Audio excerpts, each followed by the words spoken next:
Greetings and salutations, everybody. Welcome to the best damn movie-related show on the planet Earth, the John Campea Show, coming from right here on my YouTube channel. I'm, of course, your host, John Campea, and it is an awesome honor and privilege, as it is every day, to have you, our international friends, gather around to talk about our favorite things in the world, movies, movie news, a little bit of television, all sorts of good things.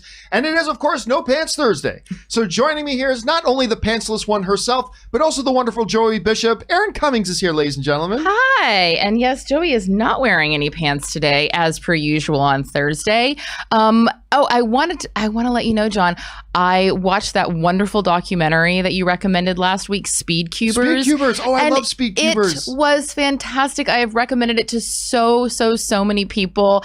And it's a nice, feel-good little documentary that is not, as you said, not that long. 45 minutes? Yeah, 45 minutes in and out, and just kind of leaves you with a whole bunch of warm fuzzies and a stark realization that I am definitely not ambidextrous, and I don't have the hand-eye coordination that I thought I did. It is crazy. Anne has since gone and picked up herself a little Rubik's Cube, but instead of a 3x3 one, she picked up a 2x2. Oh, so she's currently trying to learn how to solve the 2x2 one. Then she'll work her way up. But once I heard the word algorithms, I was like, yeah, I'm out. Yeah, I'm out. I'm not a math person. The closest I ever got, I got 3 sides once. Oh, really? That's the closest I ever got. But guys, seriously, if you weren't here last week to hear us talk about it, there's this documentary on Netflix called Speed Cubers. Go check it out. It's short.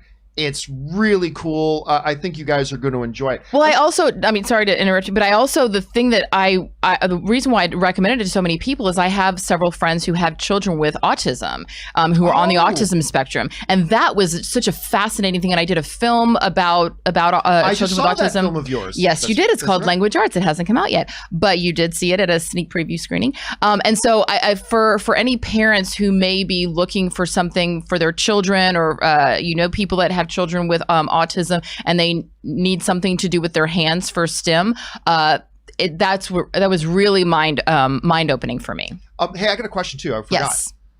So Lucifer season 5 drops later this month, August 21st. Do you know which date your episode? I am in episode 5. Okay, so it's going to be in September. Your episode will be in September then. Oh, no, they drop all at the same time. Yeah, so when you are binging, you will see little Erin Cummings in episode 5 of season 5. I think it's episode 5. I'll go back and check. Double check. It's on IMDb. I don't know. I'm in there somewhere. Guys, just binge it. We do have a lot of stuff to talk about here today. We're going to, first of all, do a bunch of main topics off the top. Then we're going to go into the second half of the show, which is taking your live questions and comments. The way you get a live question or comment on is simply use the tip link in the top of the description of this video, or you can enter it in manually. That's simply at streamelements.com/movieblogtv/tip. You'll be getting your comment or question on the show if it's within reason. And of course, you'll be supporting the show at the same time. Now, before we get into the main topics we had set out, let's do one thing off the top. Obviously, the big story in the world of movies and everything for the last while has been, the COVID pandemic, and that's been affecting the world in a lot of ways. But here we talk about how it affects the movie world, and obviously it's had a huge impact. Movies being delayed, theaters being closed, all that kind of stuff. Well, we do have Tenet coming, and they have gone on sale. The tickets for Tenet have gone on sale in the UK for it's premiering later this month, and apparently they are selling like gangbusters. Apparently the tickets are just flying off the shelves. They expect, I was reading an article from one of the exhibitors out there, they're expecting pretty much sellouts across. Now you got to keep in mind too, theaters are going to be at limited capacity, but they're going to have almost all the theaters. Mm-hmm. Like there's going to be Empire Strikes Back playing on some theaters. We're going to have that new Russell Crowe movie Unhinged playing on some screens. We're going to have New Mutants playing on some screens. Mm-hmm. But for the most part, there's not going to be 20 other movies out there like there normally are. So there's probably going to be a good chance that even though the theaters will be at limited capacity, you can get these tickets. Now remember, Aaron, a number of people, understandably so, were kind of thinking that when tickets do go on sale for movies, they're not going to sell because people are going to be very, very hesitant to go out quite yet. My argument to that has always been, I believe there will certainly and understandably be some people that feel more cautious about heading back out. Mm-hmm. But the moment restaurants opened, they filled out. We go to the grocery stores. And again, my opinion on this. I think there's nothing we can do to eliminate risk. But if you do the right things and if you take the proper precautions, like when I go to my local Vons or Ralph's, Like they have people outside sanitizing all the carts, giving you hand sanitizer, making sure everybody's going in wearing masks. When I go into the grocery store, I feel relatively and fairly safe.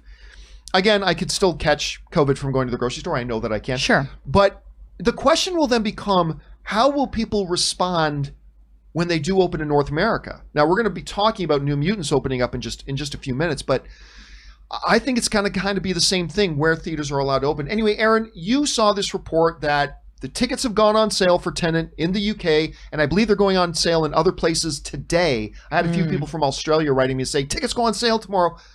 Were you surprised to see that there's actually a pretty enthusiastic turnout to get these tickets, or were you not? What do you think? No, I feel like, first of all, we've been talking about Tenet for so long, and there is so much hype about this. And what's exciting is that the hype hasn't slowed down. In fact, if anything, I think that the anticipation, it's almost like that scene in Willy Wonka and the Chocolate Factory when Augustus Gloop is just building up pressure and Willy says, oh gosh, the anticipation is killing me. I hope it lasts, or something like that. There is this excitement, this fervor over this film because the trailer is so exciting, and we have come to know and expect an incredible piece of film from Christopher Nolan as a filmmaker. So this is exciting. It's an excellent indication about the environment that we're in, where people are saying, yes, we are going to take precautions, we are going to put in all the safety measures, but there are certain aspects of life that we would like to, quote, get back to in some way. And so I applaud the movie theaters for going ahead and selling tickets in advance so that they can get the temperature of the audience. But I'm not terribly surprised that people are ready to go back in, especially given all of the safety precautions that theaters are claiming that they're going to be taking. So it's, again, we don't know how that's going to resonate in the US once it does happen here, but we're going to find out pretty soon. Guys, question is, what do you guys think about the fact that Tenet tickets are now on sale? They're on sale in the UK, some other places in Europe as well. They're going to be on sale in other places too. Apparently opening in the US on September 3rd, although obviously not everywhere because some states are not going to have movie theaters open yet, probably like California and New York. But are you surprised to hear that they're on sale? And more so, are you surprised to hear that they're selling really quickly? Jump down to the comment section below and let us know your thoughts. All right, guys. With that down and out of the way, let's move into our main topics today. And how do we select our main topics here on the John Campea Show? Well, it's really rather simple. All you have to do is go 24/7, absolutely anytime, over to our website, www.thejohncampeashow.com/contact. Once you guys get there, you're going to see a form. Fill it out with your topic or question. It's totally free. Hit submit, and then maybe, just maybe, you might see your topic or question featured as a main topic here on the John Campea Show. With that down, let's get into main topic number 1. And our first main topic today gets submitted to us by Terry McGinnis. Oh, Batman Beyond is here. And Terry McGinnis writes, "Greetings, John. I know there is still a lot of uncertainty with the movie theaters and when they will or won't open, but I wanted to write to let you know I got an email from AMC confirming that they are reopening this month in time for Inception, the Inception re-release, and the August 28th release of New Mutants. They mentioned they've already started opening theaters and will have all of them open where states allow by next week sometime. What do you think?" All right, thanks a lot for sending that in, man. And yeah, you're right. We've already started getting these emails have started coming out from AMC, and basically, let's go and look at. I just copied and pasted the email that I got from AMC as well. This is basically what AMC is saying right now. This is the email they sent out to everybody. I had to copy and paste in here. AMC says, number 1, AMC theaters are reopening.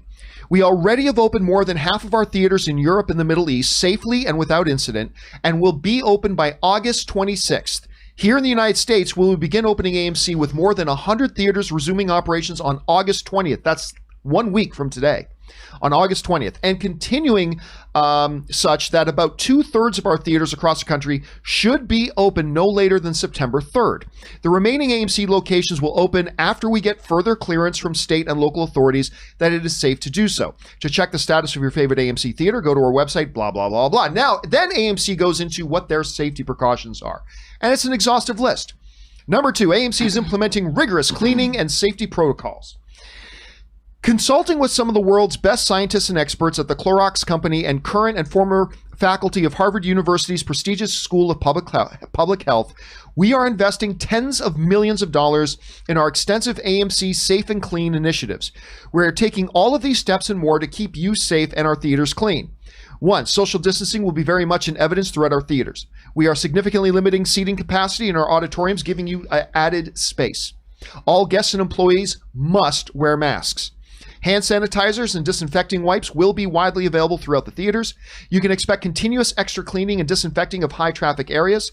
Extra time added between showtimes to clean each auditorium before each and every screening. Each auditorium and all seats cleaned daily using sophisticated electrostatic sprayers. Increased fresh air handling and use of upgraded MERV 13 air filters wherever possible. I was just watching something on the news about these MERV 13 air filters they wanted to bring into different movie theaters.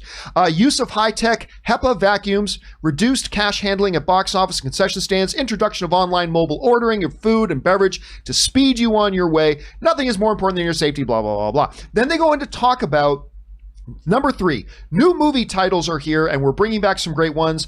They go on to say Disney's latest installment of the X-Men Cinematic Universe, The New Mutants, debuts on August 28th, which we've already known. Christopher Nolan's movie Tenet will be in September 3rd. Russell Crowe's Unhinged will be starting August 21st in those AMC theaters that are already opening, and all that kind of stuff. So, a big, long, exhaustive list. Apparently, AMC is saying, done, we're opening.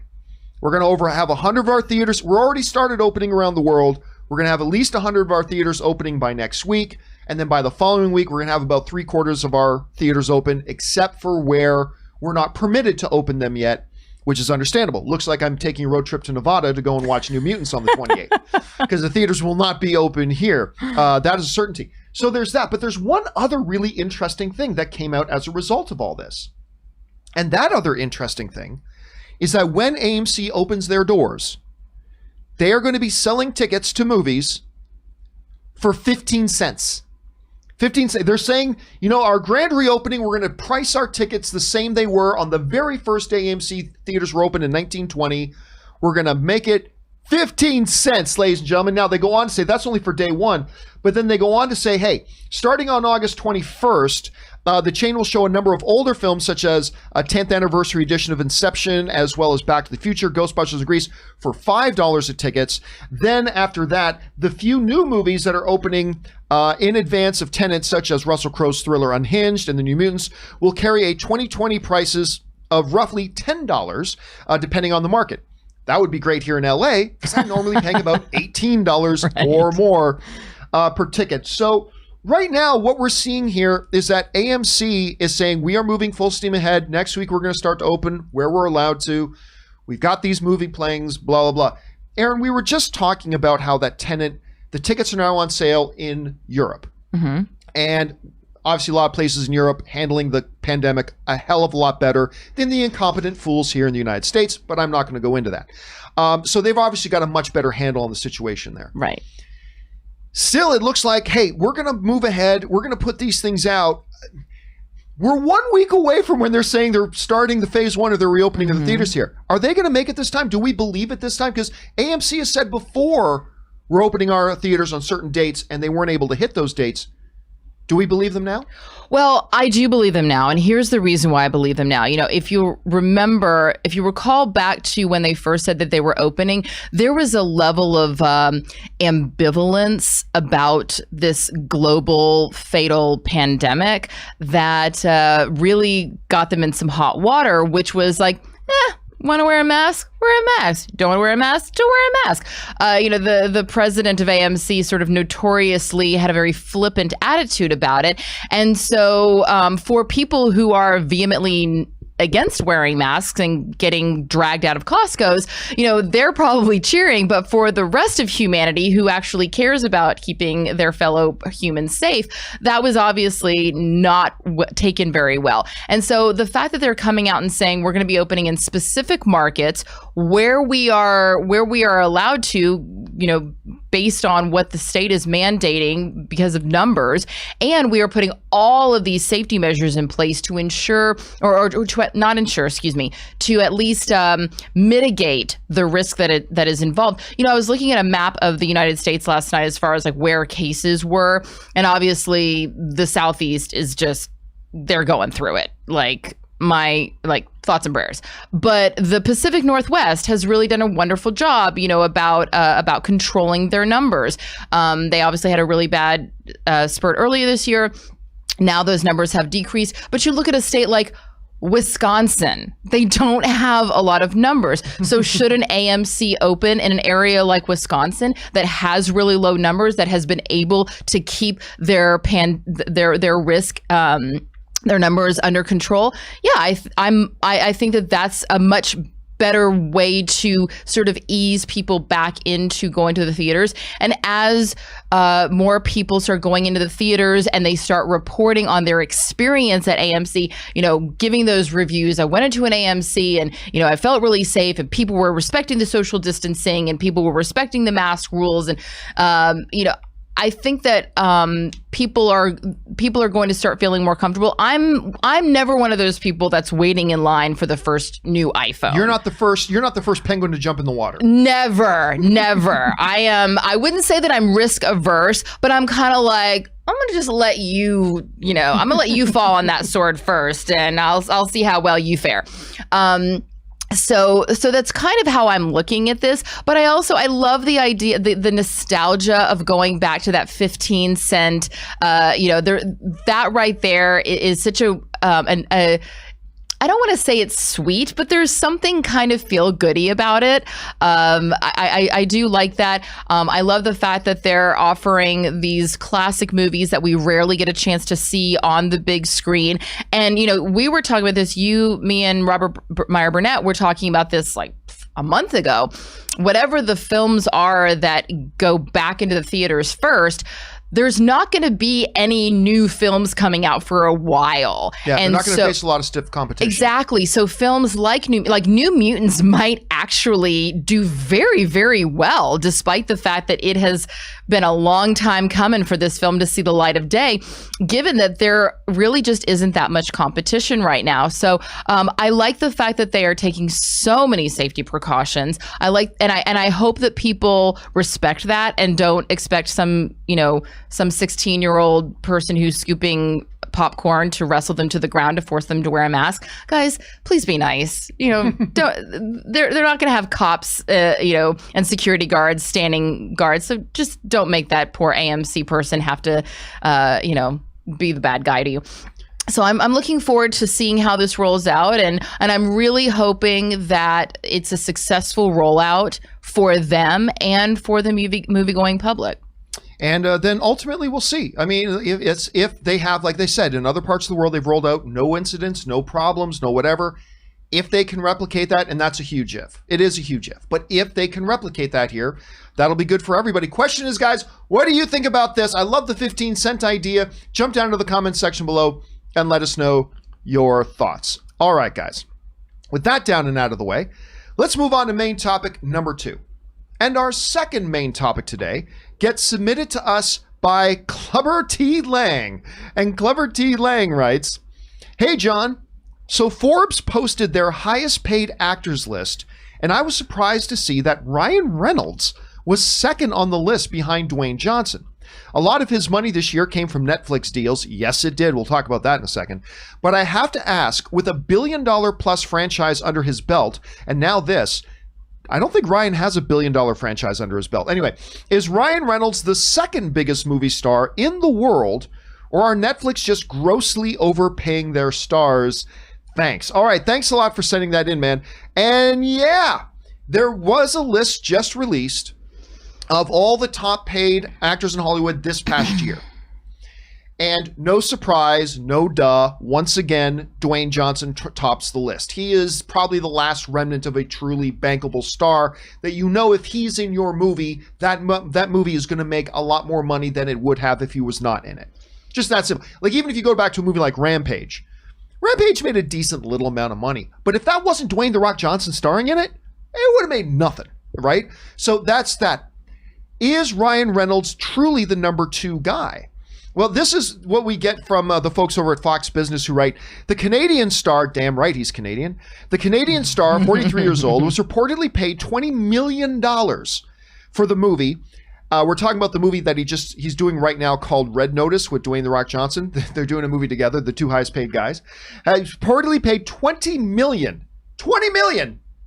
And he's not the highest paid guy on that movie. Anyway, $20 million for the movie, and another $20 million he was paid for his other Netflix action heist, 6 Underground, which wasn't that great. Ryan's always great. Good Canadian kid. But the movie itself wasn't all that great. Anyway, the streaming giant announced they are also in negotiations for a 3rd film with the Deadpool star. Altogether, Reynolds pulled in the past year, $71.5 million. $71.5 million. Now, just for fun and perspective, let's go over and take a look at that list, shall we? Because some of them are not going to surprise you. Some of them might be pretty surprising to you. All right, we go over here. Here's the highest paid actors list. Obviously, number 1, no duh, no guff, it's Dwayne "The Rock" Johnson. He is the number 1 guy, made $87.5 million. He is the true one big Hollywood draw. He's not the best actor in the world, although I argue he's actually gotten pretty good.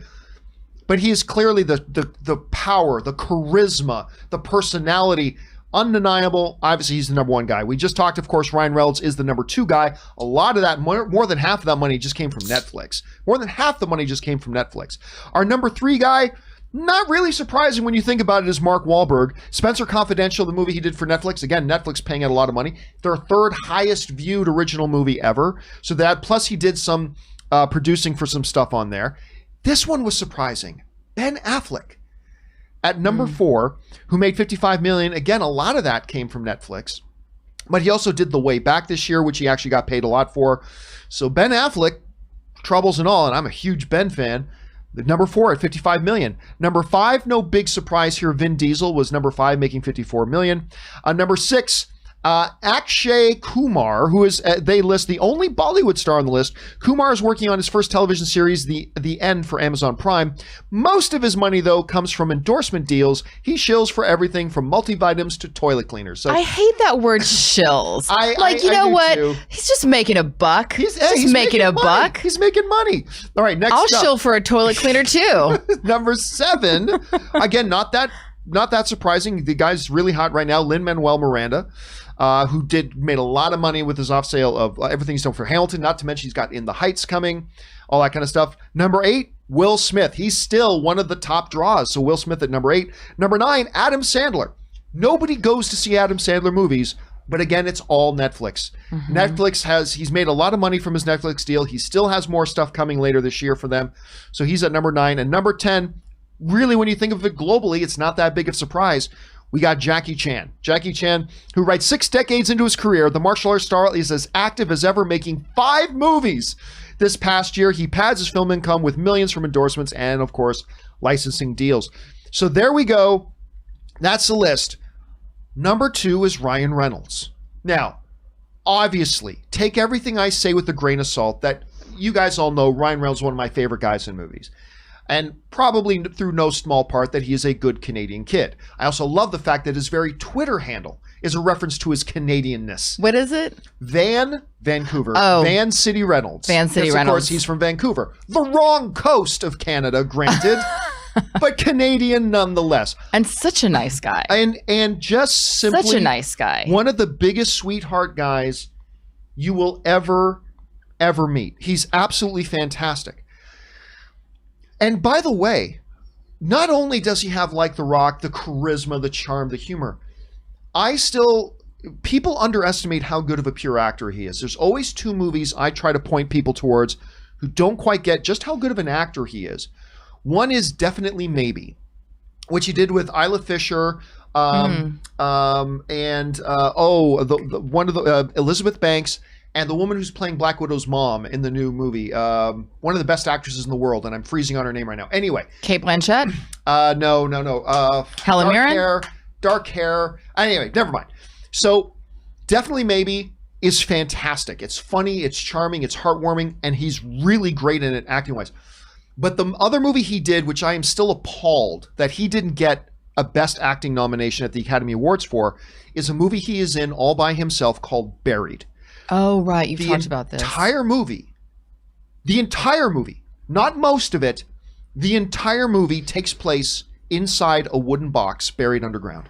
That's it. The entire movie, from the moment the camera turns on, is Ryan Reynolds in a box buried underground with a cell phone. And that was the movie to me when I went, holy crap, this guy's amazing, because he kept me riveted the entire time. He's great. The question, though, is, that gets asked by our viewer is he, though, really the second biggest movie star in the world? There are two ways to look at that and to answer that. The first thing is basically this, what collectors often talk about. Things are worth what people are willing to pay for them, right? You say, how's that comic book isn't worth $500? Hey, if there are people willing to pay $500 for it, then it's worth $500. Ryan Reynolds, is he as good of an actor as Daniel Day-Lewis? Obviously not. Is he as good of an actor as Leonardo DiCaprio? Obviously not. But does his face being in a movie attract more attention than it would have if it had not been him being in that movie? He's got this movie coming out. The trailers have already come out for it. I can't even remember the name for it, but he plays a video game avatar. He's a character in a video game, right? And it's like, that movie looks stupid, but because he's in it, I'm really interested. I mean, you just describing it, you know, Ryan Reynolds as a video game avatar, I'm immediately intrigued. I go, oh yeah, that would be fun. That's fun. But if I had said, who's the kid from Superbad? If I had said Michael Cera starring in a movie, no offense to Michael Cera. No offense to Michael Cera. But that movie's like, okay. Ryan Reynolds in it? Yeah. Okay, right? I just think there's something like that. So listen, while I think Leo is the better actor, while I think Tom is the bigger star, Ryan Reynolds right now this may be a different conversation 1 year from now, but right now, I would actually say, I don't know that there's another actor that would increase the profile and the overall fan attention to a project with just his face, other than The Rock, than Ryan Reynolds. It feels weird to think of it that way, and I was as surprised as anybody to see he was the number 2 paid guy. But I think there is a legitimate argument to be made for it. Aaron, you see Ryan Reynolds listed as number 2 under The Rock. Are you shocked by it? Do you think actually it makes... I don't know. Where's your thought process on that? In one sense, I'm shocked just because I haven't seen him on these lists before. And usually that's the thing, is these lists are kind of like the usual suspects. We expect to see Will Smith. We expect to see Vin Diesel. We expect to see Dwayne Johnson. I haven't seen Ryan Reynolds as a fixture on these lists. So it was a little bit like, oh, okay, that's interesting. And I think that this is also one of those time will tell situations. Right now, he's really, really hot. He's being paid a ton of money by Netflix. And you're absolutely right. He is a big draw. He's got an incredible, his charisma just oozes out. He has a wonderful reputation. I haven't heard a bad words said about him from anyone in Hollywood or otherwise. And so right now he's really not just having a moment, but it's sort of, his moment is sort of extending. And I think that's one of those things that we see as a real movie star. It's not just, are you having a moment, but how long does your moment drag on for? How long are you able to maximize that moment to where it's not a moment, it's just who you are. It's a career. Exactly. Like Will Smith is not having a moment. You know, Tom Cruise didn't have a moment. Like there are just certain people that become part of the zeitgeist of movie stardom that we just accept. We're not there yet for Ryan Reynolds, but if he continues on this trajectory and we see year after year that he is on this Forbes list, then I think that he really will achieve that status. You know, you were mentioning Mark Wahlberg being number 3, Dwayne Johnson being number 1. That's not just money that they are making from their film appearances. You know, Dwayne Johnson has a huge stake in Under Armour. He's also a producer on Ballers. You know, Mark Wahlberg produced McMillions, which is a fantastic and very entertaining documentary. I really liked McMillions, yeah, it's really fun. And I'm very excited for the narrative feature that will surely come out of that as well.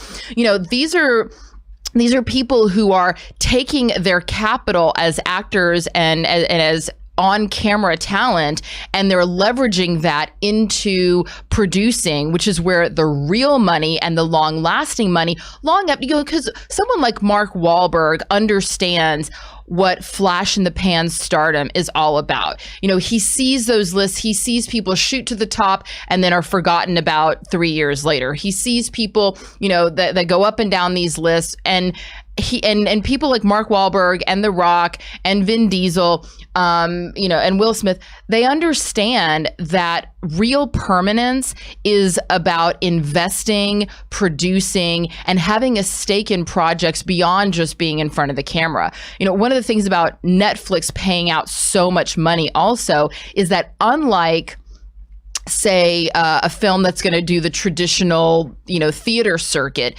where you have box office returns, et cetera, and an actor can negotiate for back end points, maybe take a little bit less up front, but negotiate for more back end points. That is not something that exists in the Netflix model. You know, nobody really knows how Netflix makes their money. Right. So they have to shell out the big bucks on the front end, which is why we're seeing a lot of these big paydays, because an actor isn't negotiating for back end on these Netflix projects. It's all upfront stuff. I've never seen a movie where two actors in the same movie got 20 plus million. I've never seen that before. Maybe we have, and I just didn't know about it. But I've never seen a movie where. Well, what about The Mask? Jim Carrey. Jim Carrey and Cameron Diaz. Cameron Diaz was a complete newcomer. I don't. Wait, that was the one that launched her. Sorry, it was The Mask that got her the next. Yeah, you're right. Sorry. So I don't know, but that launched her these career. Are like big. Anyway, question here is, guys. What do you think? I want to know so much that I made that the topic of today's question of the day. So just before we started the show today, I hopped on our community tab. Once again, make sure you subscribe to this YouTube channel, guys, and check out the community tab. So we put up the poll in there, and I simply asked, question of the day, Ryan Reynolds is officially the second highest paid actor in Hollywood, just behind Dwayne Johnson. It's pretty much accepted that The Rock is the biggest movie star in the world, but is Ryan Reynolds actually the second biggest? We discussed this and more in today's show.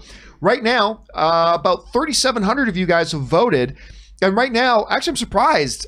There's more people saying yes to this than I thought. 32% of you are saying, yeah, he is the second biggest movie star in the world. 68% of you right now are saying, no, he's not. It's probably somebody else like a Leo or somebody else like that.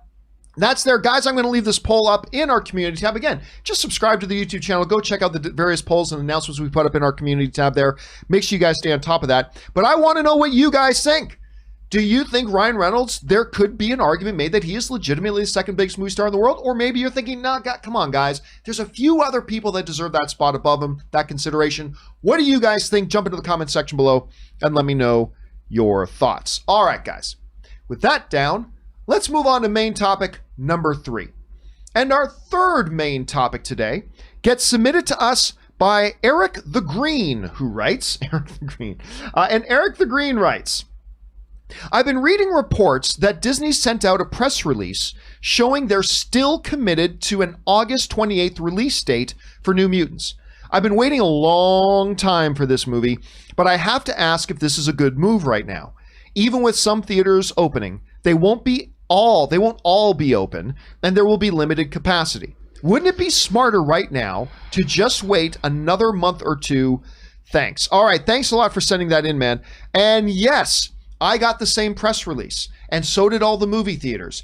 Disney has reaffirmed to their partners and their audiences, we are indeed launching New Mutants on August 28th. And as far as it goes in North America, we know not all the theaters are going to be open. We'll just open them where they can be open. Is this a smart move on their part? Well, let's get to that in just a second. First of all, here's what comes to us from Variety. Though Disney has shuffled around theatrical plans for nearly every movie slated for release in 2020 and beyond, the New Mutants has curiously stayed put on the weekend of August 28th. Of course, it's already moved 18 times, but yeah, it's staying put on August 28th. Many had expected that Disney would continue to postpone it, while others speculated that the film might be exported to Disney Plus or Hulu, there were problems with that theory. But Disney sent exhibitors a lengthy email on Monday outlining theatrical plans, including news that tickets can be sold starting the morning of August 18th. So in less than a week, tickets are going on sale for New Mutants. It's for sure opening on August 28th, one exhibitor wrote to Variety excitedly. All right, so that's what we're looking at. Look, you're right. On the one hand, opening now brings with it some drawbacks. Not all the theaters are open. What theaters are open are going to have limited capacity, but just as we talked about with Tenet, it comes with some advantages, the main advantage being that there's really not going to be a lot of other stuff in theaters. So what people are going to the movies, to the theaters that do happen to be open, in the seats that are available, it's not going to have much to go against it, and it's going to have that other little advantage. So while there are a lot of people who are understandably going to be nervous about going out right now, there are going to be a bunch of people who are anxious to get back to the movie theaters. Not everybody, whether that's a smart or a dumb way of looking at things, but it is what it is. There are going to be a lot of people looking to go back to the movies, and they're going to be able to take advantage of that. But one of the main things here, and we've talked about this before, about why I believed when at Comic-Con Online, they said they were still sticking to August 28th, while everybody else said there's no way they're doing it. And I said, I think they just might. And here's the main reason why. They have contractual obligations. This isn't true of most movies, but they have specific contractual obligations that this movie has to get a theatrical release. It just has to. The sooner they get this movie into theaters, the sooner they can start the clock on the theatrical window. So they get this movie in theaters, take advantage of the theaters that are open and the people who are willing to go. And then 3 months later, now it's free and clear for them to do whatever they want to do with it. Put it up on Disney Plus, probably not Disney Plus, probably more like a Hulu, or make it available on, premium VOD, whatever they want to do. So why not? If you got to put it in theaters anyway, why not put it in theaters now instead of waiting 3 or 4 months when there's going to be a lot more competition?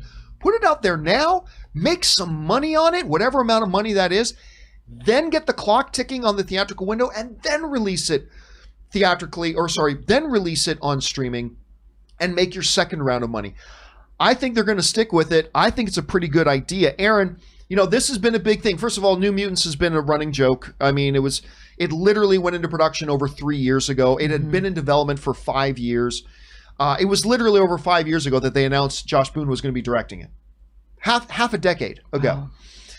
So here we are now. Are you surprised at this point that Disney has kind of held firm to that date? If so, why? Or are you not surprised? And if so, why not? I'm not surprised. I won't belabor the point because I feel like we've already kind of gone into it for all the reasons why we said not a lot of competition.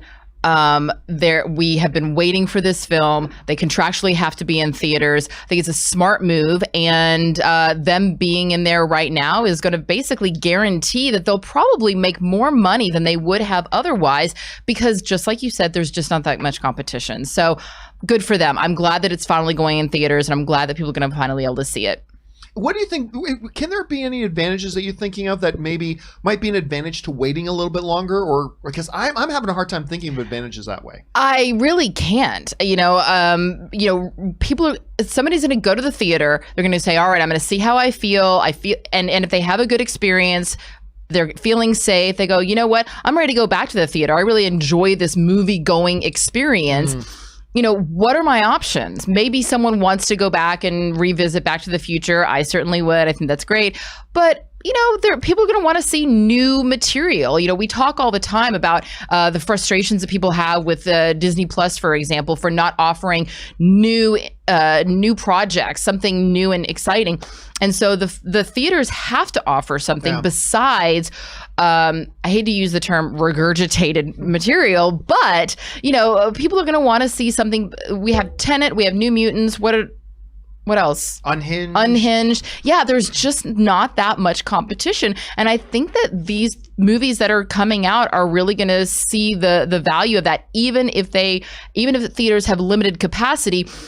If you think like what would you say is the biggest movieplex? Like how many theaters? Like 30, 45. What's that one? There's an AMC in Orange County. I think it's a 30. I think Orange County is one like the AMC 30. Yeah, I think it's like a 30 theater. I mean, if you think about a 30 theater complex, a 30 screen complex, you know, with multiple showings per day, you could technically have, you know, split that in. You have 10 theaters with Tenet, 10 theaters with Unhinged, 10 theaters with, I know they won't probably do it like that. They'll figure out another way. But even if you did, you know, if you have 5 showings a day, which is more than enough time to clean in between these showings, you know, you're really raking in, and it's going on for what, 3 months? I mean, do we know when the next film after these 3? I mean, like, this Wonder Woman 84 is not supposed to be all that far off, and obviously Mulan has gone to streaming. It's gonna be, this is one of the fascinating things here, is I think a lot of Hollywood is waiting right now with bated breath to see what happens when, specifically New Mutants, and then Tenet, if they open, are they able to open without much incident, understanding that they're going to be in limited amount of theaters because of how many are open, to see how they do. But because also, if they do well, you're going to see a lot of studios starting to try to rush back and say, okay, we're going to open this up in 6 more weeks. Right, because that's the thing. So many movies all of a sudden just went, boom, we're moving to 2021. Yeah. Okay, well, they may come back. They might come back. Yeah, because there's open spots. And there's nothing else. Yeah. Like, it's not like there's a whole slate of films that are just waiting to go into theaters. There will be if people see that this goes well and decide, okay, actually, that movie that we pushed to April 2021, we're actually going to bring it back up. And by the way, it could go the other way. Absolutely. Like New Mutants could open and it makes $5 million. $5 million more than they would have if they didn't go theatrical. Right. But it may open and make $5 million. Okay, but I'm telling you, listen, if New Mutants can come out and make $10, $15 million, and then Tenet can come out and build on that, because remember, it's going to take a little while to get people back into the script. It's going to be interesting to see. Question here is, guys, what do you think about this? Disney has just doubled down saying we are keeping that August 28th release date. Do you believe them? I kind of do. Maybe you don't. Jump down to the comment section below and let us know your thoughts. All right, guys. With that down, let's move into our 4th and final main topic today. And our 4th and final main topic today, which I know is a source of great disappointment for a lot of people, comes to us from Ainsley, I believe that is. And Ainsley writes, "Hi, John. Have been a fan for a very long time." Well, thank you so much, man. I appreciate that very much. Love what you do. So, the creators of Avatar: The Last Airbender have left the live-action Netflix adaptation. DiMartino's open letter made it sound, he's one of the creators, open letter made it sound like their leaving wasn't entirely amicable either. Well, it was over creative differences. Creative differences are never amicable. Anyway, what are your thoughts, and does this sound off any alarm bells about the Netflix adaptation for you? Keep up the great work and bring on the filthy. All right, thanks a lot for sending that in, man. And yes, yesterday, a great disturbance was felt in the force, as if millions of voices suddenly cried out in terror and then silenced. It was the fans of Avatar: The Last Airbender who, of course, have been very excited about the fact that not only is Netflix doing a live-action series of Avatar: The Last Airbender, but it was going to be showrun by the creators of the original animated. I just recently watched the original animated series. I had never seen it before. And I had only ever seen the M. Night movie. Woo! But I've always heard that the animated series is good. So a couple of months ago, I decided, you know what? I'm going to sit down and I'm going to watch this thing. And I had a hell of a good time. It is a really fun, enjoyable. The first season, as most of you warned me, was a little more childish. But as they delved into the mythology of the whole world and their everything, it just so tied well together. I thoroughly enjoyed this. I thought it was great. So we've got this live action show coming. Now, without me putting too much into it, let's go over and see what the actual announcement was. So bear with me here, as I think this is worth reading almost ad nauseum. This is, of course, from one of the two creators, Michael Dante DiMartino, who writes, "Many of you have been asking," this was on his personal blog, "many of you have been asking me for updates about Avatar, the live-action Netflix series. I can finally tell you that I am no longer involved with the project. In June of this year, after 2 years of development work, Brian, I don't know how to pronounce Brian's last name, Koyensko, anyway, and I, they're the two guys who created Avatar, made the difficult decision to leave the project. When Brian and I signed on to the project in 2018, we were hired as executive producers and showrunners. In a joint announcement for the series, Netflix said that it was committed to honoring our vision for this retelling and to supporting us on creating this series, and we expressed how excited we were for the opportunity to be at the helm. Unfortunately, things did not go as we had hoped. He then goes on, and you guys can go and find this yourselves to read on, that basically says, look, hey, this show might still be good and everything, but basically we had creative differences.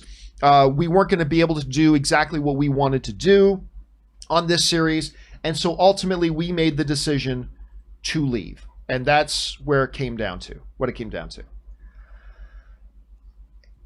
A lot of people, understandably, have been very concerned and somewhat upset to hear about this. I've seen a lot of people online raging out, understandably so, saying there's no point in doing this series now, cancel this thing, Netflix has screwed this up, Netflix doesn't know what they're doing and all that kind of stuff. And I get it. I don't think it's unreasonable. I don't think it's unfounded to be upset by this. But I would also, I'm going to say something unpopular. Shocking that I would say something unpopular. But do me the privilege of hearing me out entirely before jumping to conclusions, all right? Do I think it is unfortunate that the guys who actually created Avatar: The Last Airbender, the animated series, have departed? Yeah, I do. I listen, there's no way around it. In the world of is something positive or negative, it's negative. It's unfortunate. Now, these guys were also the executive producers on the M. Night Shyamalan live action, The Last Airbender. They claim that they never took any of their ideas. M. Night says otherwise. Whatever. I'm going to take them at their word for now.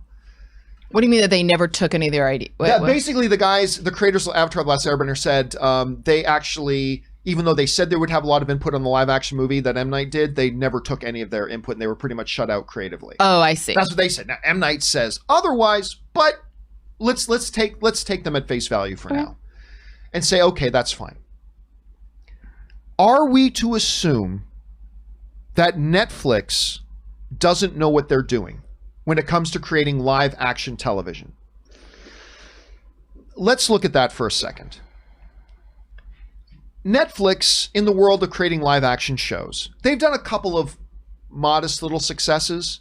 Shows like Stranger Things, Dark, Daredevil, The Crown, House of Cards, Narcos, Mindhunter, Umbrella Academy, Bloodline, Punisher, The Witcher, Ozark, Black Mirror, Orange is the New Black, Glow, Peaky Blinders, Haunting on Hill House, and I've only put up 1/3 of them. The first point I want to make here is simply this. Netflix, with maybe only the exception being HBO. Maybe HBO's the exception on this. I'll give that. But take HBO out of it for a second. Nobody knows how to make better and identify what makes good live action television, I would argue, as good as Netflix. Again, I'm putting HBO aside for a second. Aside from HBO, nobody knows what makes good live action and can identify what will work in a live action environment like Netflix does. You want to look at a resume? Look at that resume. That's a pretty impressive resume. So you've got to forgive me if a little bit of a dispute breaks out between, let's say, Avatar creators and their track record with live action series. Zero. None. They have no experience making live action stuff other than their executive producer stuff on the Avatar live action movie, but they say they had nothing to do with that. Fine. So if you've got to forgive me, if creative differences arise between a network that has done Daredevil and House of Cards and Peaky Blinders and Haunting on House Hill and Mindhunters and Narcos and all that stuff, if creative differences arise between about a live action series between a company that has that resume versus guys who have never done anything live action, I know, and again, I know this is the unpopular thing to say, but I don't think it's the end of the world that the creators of the original show have departed. I know that sounds like sacrilege, but I really do trust Netflix, maybe not with their movies, but I do trust Netflix when it comes to making their original series. They just know what they're doing. And listen, all due respect, because I love the Avatar series, but hey, Katara, what you doing down there? You can do that in animated, and that works great. That don't play live action. And listen, let me bring up somebody's name you might be surprised I'm going to bring up here. Let's bring up this name, Dave Filoni. Let's look at Dave Filoni for a second. Dave Filoni had nothing but an animated background. He knows Star Wars, but he has never done live action. And I don't think it's surprising that the 2 weakest episodes of Mandalorian were Dave Filoni's. But here's the difference between Dave Filoni and the Avatar creators. It's attitude. And this is what's going to make Dave Filoni not a good live action director. This is what's going to make Dave Filoni a great live action director eventually. When you watch the Mandalorian making of documentary on Disney Plus, and you saw Dave Filoni on set, what did Dave Filoni say? This is his attitude. Dave Filoni, did he say, I've made lots of Star Wars animated stuff. I know Star Wars. We're going to go with what I want to do and my vision. That's not what Dave Filoni said. What Dave Filoni said is, I have no idea what the fuck I'm doing here. I have never done live. I have no idea. Oh, thank God. This is what Dave Filoni said. I've got John Favreau here to mentor me. I have never heard, very rarely, from any creative executive, words that impressed me as much as Dave Filoni. With his background in Lucasfilm, he could have sat there, I know Star Wars as good as anybody on this planet. We're going to do it. No, what did he say? He goes, he literally said the words, I have no idea what I'm doing. This is live. I've never done this. Thank God I've got John Favreau here to mentor me. That tells me a guy like that, he's going to be awesome. Because of attitude. He recognized that I know Star Wars, but I need somebody here to guide me. I need somebody here to set an example for me. I need somebody here who can I can follow their lead a bit here so I can learn this element of it. And I'm not going to lie to you, I kind of wish that the guys behind Avatar would have taken that same approach. I would have liked to hear them say, yeah, we're the showrunners, but you know what? Gosh, we've never really done this sort of thing before, and we've got Netflix here. Maybe arguably the most successful company in the world at putting out great live action series. We're the showrunners, but we're going to follow their lead here, and we're going to learn a lot doing it. I kind of wish that was the case. Anyway, am I bagging on the Avatar creators? Not at all. I mean, listen, they had a vision. If they didn't feel they could do what they wanted to do and they would rather walk away, great. More power to them. There's nothing wrong with that. Do I think that this project is now doomed because they're not there? No, I don't. The show is still there. The original animated series is there. Netflix, they laid out the blueprint. The creators laid out the blueprint. Here's the blueprint. And now Netflix, who knows how to make live action stuff, can follow that blueprint. If the world was in balance, Aaron, would I rather Netflix be making this series with the creators of the original show? Absolutely. But I don't, honestly, and I know this is not what people want to hear, I just don't think when you look at the facts, I don't think this is a deal breaker. I don't think them deciding to depart breaks this project. I think it's a blow. I think it's unfortunate, and I wish it could have worked out. But I am no less looking forward to this project under the guidance of Netflix, because when it comes to their series, they just know what they're doing. Yeah. And so I don't know, Aaron, you know, you never want to hear about the creators of something departing the project, but right. I mean, you hear something like this. What's your interpretation of this? And have you ever had an experience like this working on a project where somebody like really pivotal to it had to walk? Or I mean, I don't know. What are your thoughts on this whole project? You know, it's interesting. I usually err on the side of the creator. I've worked obviously on broadcast and in not obviously. I don't know why I said that. I've worked in broadcast with like traditional networks, ABC, NBC, CBS, and I've also worked on projects in cable.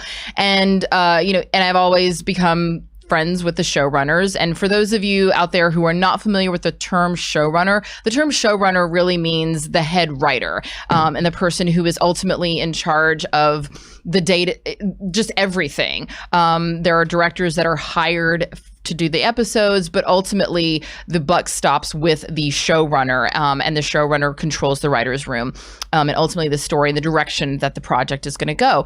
And I usually err on the side of the creatives, because specifically in there's in network world, there are a lot of people who get paid to have opinions, and they need to feel like they're earning their paycheck. So on a notes call, they will just give a note that means absolutely nothing and that makes absolutely no sense, but they feel like they need to say, oh, I have something to say. And that often doesn't happen as much in the world of cable, or at least it didn't used to. I spoke to one showrunner friend of mine who said, I love working with blank cable network, because they don't get in my face as much as working with one of the traditional broadcast networks. They let creatives be creatives, and they sit behind their desks in their suits and they know their place.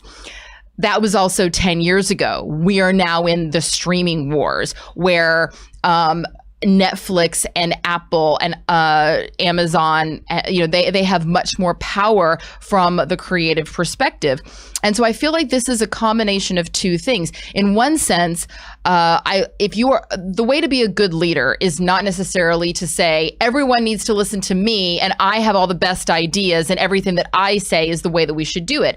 A really good leader is someone that says, you know what, I don't have all the answers, I don't have all the ideas, but I have surrounded myself with a team of people that can make up for anything that I don't know. And I can go to this person who's an expert, and that person who really knows what they're doing, and this person who's got great ideas. So there seems to be a disconnect here in maybe even the hiring process of Netflix going into business with these creators, and not giving them full creative control. Clearly, there was some sort of disconnect maybe from the very beginning. Maybe Netflix thought that these creators were better prepared than they actually were. That's a possibility. Or maybe the creators were under the impression that Netflix was going to be completely hands-off and let them do whatever they wanted. That is obviously not the case. Netflix clearly has a much more collaborative process with their shows, which may be one of the reasons why they do have such a strong track record. But for them to go 2 years into this and then have creative differences, that's really, it's kind of shocking to me. I when I work on a television show, I'm very clear. I can tell within the first 5 minutes what the experience is going to be like with a director. If a director comes in and they are immediately giving respect and value to the people around them and saying, hey man, I'm here, this is my first episode on this show, or hey, I've never worked, if they're willing to have some humility, and give credit where credit is due, then I go, oh, this is going to be a great experience, because this is a director that's not afraid to ask questions, is not afraid to give someone else credit for something, and is not going to dig his or her heels into the sand in order to be right.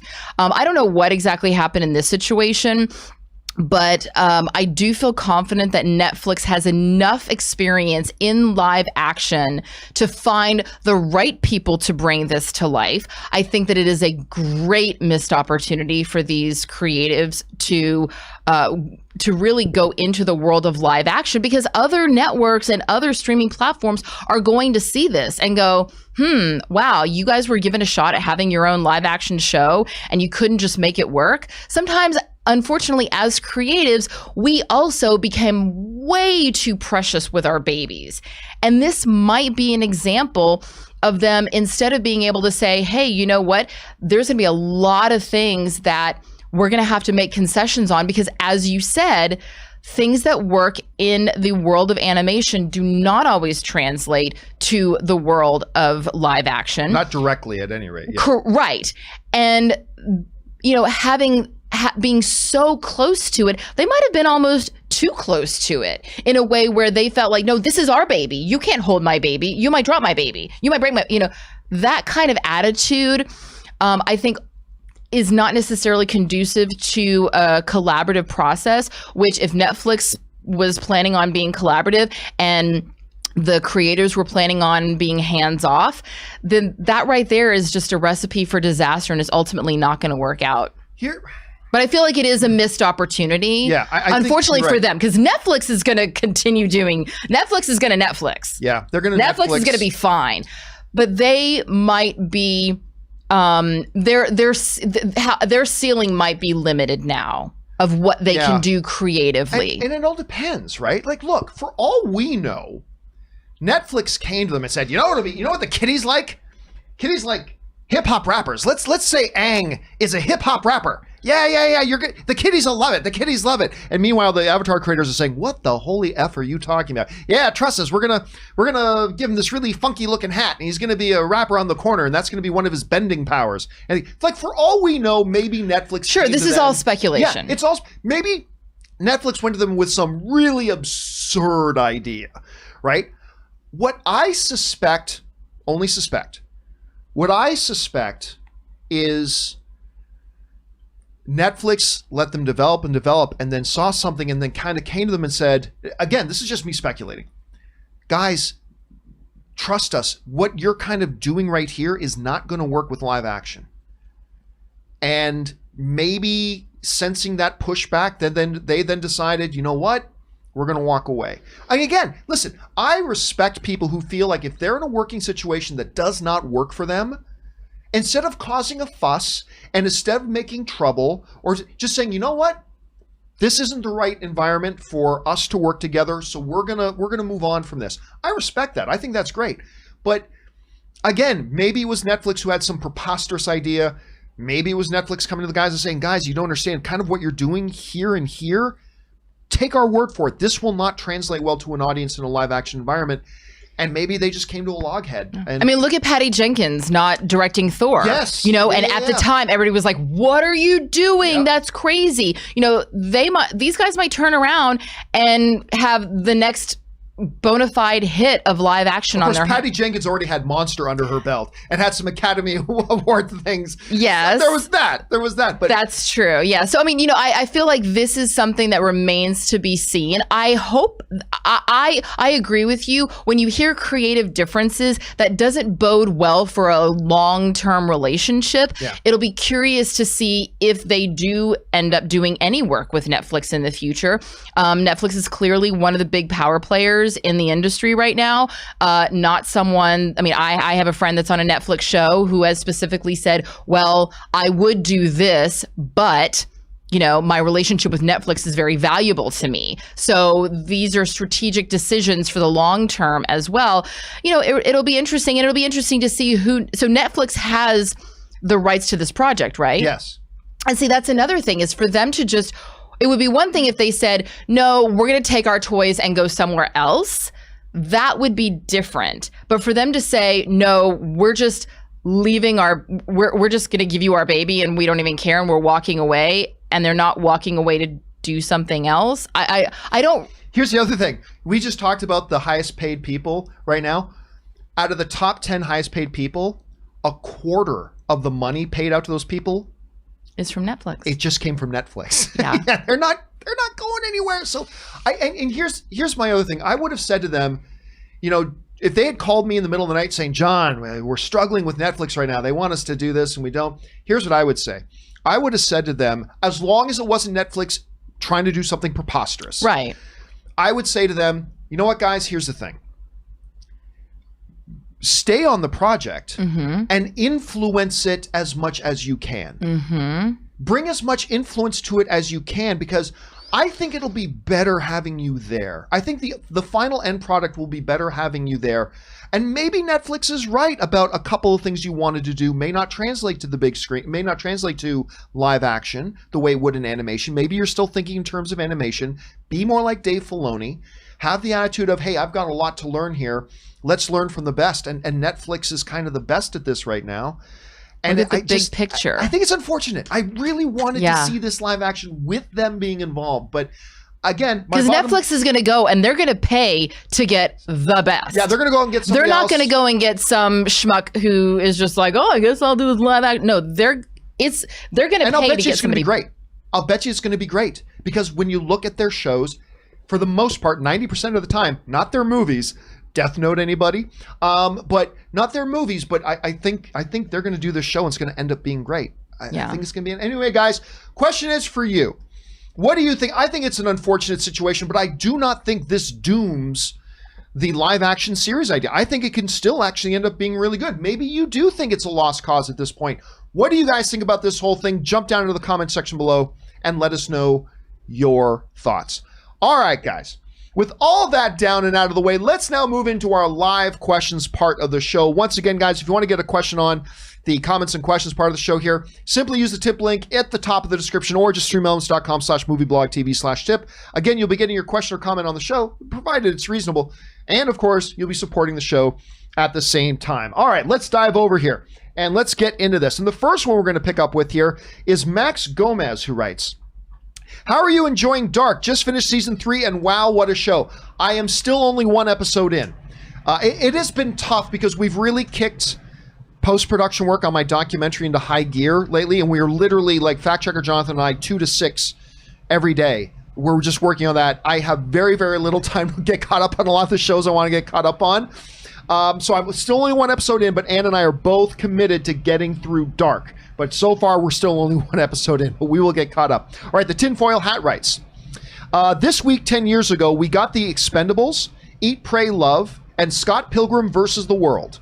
And 20 years ago, we got The Replacement, Autumn in New York, and Bless the Child. Which sticks out to you more? Thank you, and have a blessed day. Well, thank you so much for that, Tinfoil Hat. The one that sticks out to me the most is honestly Scott Pilgrim vs. the World. That is a movie that many people thought unmakeable. Like, when you look at the graphic novel, you can't make that into a movie. But Edgar Wright stepped up, got an incredible cast, including the aforementioned Michael Cera. By the way, Chris Evans was in it, Captain America. Brie Larson was in it, Captain Marvel. Brandon Routh, Superman, was in it. It was an incredible cast, great movie. Aaron, when you look at the movies turning 10, Expendables, Eat, Pray, Love, Scott Pilgrim vs. the World, Autumn in New York, Bless the Child, are any of those movies stick out to you? Eat, Pray, Love, only because in 2009, I was in New Zealand filming Spartacus, and I remember I put someone on tape for one of the roles that they auditioned for. But so you were working with somebody who actually was auditioning for that movie? Yeah. For like one of the, I want to say it was Nick Tarabay. I think no, it was Dan Figuereal. Yeah, I helped put him on tape for like one of the beefy, sexy guys. He didn't get it, but he was great. He was wonderful. But 2009 and 2010, I was not going to the movies. I was not seeing a lot of movies. Yeah, you were kind of busy at that. I was a little busy. Busy. Next up, Willow writes, I didn't like Death Note 2017. Neither did I. It's just funny. I just mentioned Death Note. I didn't like that one either. But I had no issue with the casting of non-Asians since it's set in America. With Ghost in the Shell, I do think the movie may have thrown gasoline on the fire a bit by revealing that ScarJo's character was originally born Japanese. Again, how I feel about Michael B. Jordan as Superman? Go for it. I don't care. I don't really care too much about that stuff, but particularly, I don't see Ghost in the Shell. I don't think it should be a controversy, because when the director of the original Ghost in the Shell came out and said, yeah, there is nothing that said that character had to be Asian, I actually think that android could have been everything, so I think Scarlett Johansson was a perfectly good choice for the role. Once the director of the original comes out and says that, then I think that should probably end the debate and end the discussion. But of course, it's part of a larger discussion that goes on. So it is one that did get some stuff. And you may be very right about that, Willow. But see, to me, even saying that the character was born Japanese, but once she went through her transformation, it even makes more sense that she would have a different physical appearance. But again, bottom line is, I didn't mind Ghost in the Shell, but it's not a big enough or important enough movie for us to really debate about too much. So I don't know. That's just kind of my thought on that. Anyway, good point. All right, Ryan Lohner writes, a bunch of people have been saying Sarah Paulson is too old for Ratchet, as she's a year older than Louise Fletcher was in One Flew Over the Cuckoo's Nest. My response is, it's way better than subjecting a young actress, less experienced, to being Fletcher in Fletcher's shadow. I mean, I don't really think that's an issue. Have you seen the trailer for Ratchet yet? I haven't seen the trailer, but I saw the poster and I was like, yes, I am interested in this. Sign me up. I couldn't have given 2 squirts of piss about this show. Could not have given 2 drops of urine about this show. And then I saw the trailer. Holy shit. Well, I love great. Sarah Paulson. She's so good. And also, like, I want to bring up something as far as like age of numbers. You know, I'm trying to think of the exact example, but how do I say this? Actors 50, 40 years ago looked a little different at 40 than actors look at 40 now. And I'm not even saying that because of like Botox and plastic surgery and all those other kind of things. But if you look at actresses who were in their 40s in a film that came out in the 1960s, and you look at actresses in their 40s that come out in films today, they look very, very different. And same thing with actors. You know, an actor in his 40s many years ago just had a more aged quality about them. And that's just the way it is. Yeah, I mean, so I think that the idea of looking at someone's age, it's like, it does, and especially as actors, it doesn't matter. It doesn't matter what age they actually are in real life. It matters what age they play. I mean, I remember when Chelsea Hobbs, who was in her 30s, and she was playing a 16-year-old gymnast on Make It or Break It on ABC Family. You know, it doesn't matter that she was a 30-year-old mother and married, and it mattered that she looked like she was 16. And I don't think they need to connect the original movie to the series too not at directly. all. I mean, Sarah Paulson's a brilliant actress, She's fantastic. and that is what matters. I don't give a flying fart how old someone is. If you are believable as that character, you could be 85, you could be 25. It doesn't matter. How old do you look in the... I mean, look at Estelle Getty. She was the youngest of all the Golden Girls, and she played the oldest. Yeah. And you know what? She did a beautiful job at it. I don't care what her actual number was. She played Sophia brilliantly. All right, let's move on here. Maddie writes, hey, John, I was watching a clip from your stream about Disney's abandoning of certain physical media. My question is, why would Disney buy Fox in the first place? If they are not willing to post the less family-friendly movies to Disney+, thanks, Maddie. Well, remember, Maddie, there's two things to keep in mind here. One of the reasons they bought Fox, yes, was to acquire content for Disney+. Yes, that was one of them. But there's two other big main things there. The first other thing we got to look at is the fact that they just wanted to own the IP of some of these big. Now they own Aliens and Predator and a lot of other things. They wanted to control a lot of IP moving forward. But the other thing you got to keep in mind, and this is key, Disney Plus is not Disney's only online streaming platform, right? They also have Hulu, which they are investing heavily in, and they have big plans for Hulu moving forward. On top of that, they've just started another international streaming service called Star, or Star something or other, that they also have big major plans for. So you got to keep in mind, Disney Plus, while their flagship, is not the only skin they've got in the game. They got lots of plans looking, and remember, they're not just thinking about this year and next year. They acquired Fox thinking 10 years, 20 years down the line, so you got to keep that in mind. All right, Zayn writes, hey, John, I heard you say that you're excited for Dune because of Denis Villeneuve's style and essence based on Prisoners and Arrival. I also just want to say that the intensity and suspense in Sicario, the Mexican border scene, and the weirdness in Enemy haven't been mentioned, and haven't even mentioned Blade Runner 2049. Yeah, I mean, but I was... Obviously, he has many great movies. I was just particularly mentioning that I think the approach he took with Prisoners and with Arrival particularly speak to what you can do in Dune. And so I wasn't trying to dissuade all that other stuff. I was just kind of thinking that. Do you have a particular favorite Denis Villeneuve film? Like when you're looking at Prisoners, Blade Runner 2049, Arrival, Sicario. Obviously, he's got Dune coming out. But do you? I like Sicario. Sicario's great. But I'm gonna be honest. Like this, I have not seen most of those movies. Right. Tom has seen all of them and has blared them as loudly as possible in the kitchen. But I have not. Watch Jake Gyllenhaal and Hugh Jackman in Prisoners.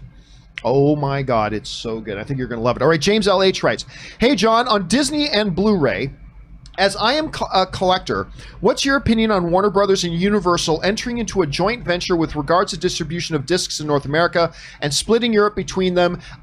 Did this go ahead, and is it good for us collectors? Well, look, anything right now that involves production of physical media is good for collectors. Anything. This is a last hurrah kind of an arrangement, though. Like, physical media, it's not an opinion. It's not good or bad. It just is what it is. Physical media is disappearing. Rob gives the statistics all the time. People aren't even making, like, the people who even make the players, they're getting out of the business of even making the physical players.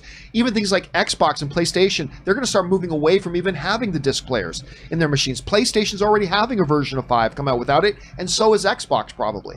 So it's a cool thing, but it's really a last hurrah sort of thing. So I don't think it's going to be very influential one way or the other. But again, anything that makes physical media right now is great for collectors. Jared Oberfeld writes, I know what Rob's question about the PS5 is. Does it play laser discs? Also, a few weeks ago, I came across a copy of Annie on CED, Capextance electronic disc. I'm not even familiar with what that is. Do you have any CEDs, Rob? Rob, who's not here on Thursdays.